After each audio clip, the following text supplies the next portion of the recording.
पुरी के जगन्नाथ मंदिर में भगवान जगन्नाथ, उनके भाई बलभद्र और बहन सुभद्रा की पूजा होती है। इस मंदिर से संबंधित कई पौराणिक कथाएं हैं, जिनमें से एक प्रसिद्ध कथा देवी लक्ष्मी और भगवान जगन्नाथ की है।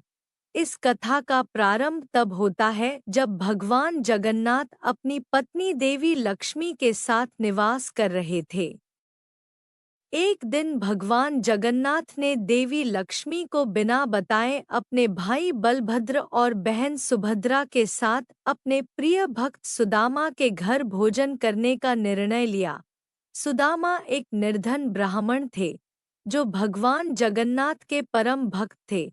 सुदामा ने भगवान जगन्नाथ, बलभद्र और सुभद्रा का स्वागत किया और उनके लिए भोजन की व्यवस्था की।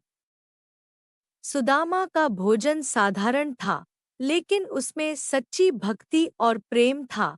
भगवान जगन्नाथ, बलभद्र और सुभद्रा ने सुदामा के घर पर भोजन किया और बहुत संतुष्ट हुए। उन्होंने सुदामा की भक्ति की प्रशंसा की और उसे आशीर्वाद दिया। लेकिन जब वे वापस अपने महल लौटे, तो देवी लक्ष्मी को इस बारे में पता चला।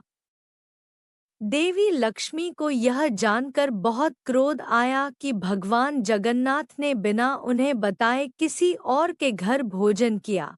देवी लक्ष्मी को यह महसूस हुआ कि भगवान जगन्नाथ ने उनके सम्मान का अपमान किया है। उन्होंने सोचा कि यह उनके अधिकार और सम्मान का उल्लंघन है।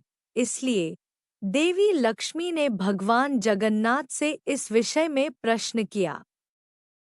भगवान जगन्नाथ ने उत्तर दिया कि उन्होंने एक भक्त के घर भोजन किया था, जो उनके लिए सम्मान और प्रेम से भरा हुआ था।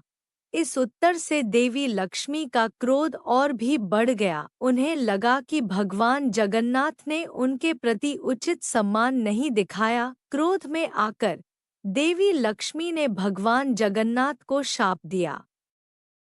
उन्होंने कहा कि अब भगवान जगन्नाथ को उनके बिना पुरी नगर में प्रवेश करने की अनुमति नहीं होगी और उन्हें अपने भक्तों से दूर रहना पड़ेगा।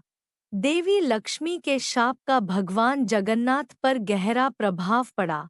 भगवान जगन्नाथ ने महसूस किया कि देवी लक्ष्मी के बिना उनका जीवन अधूरा है।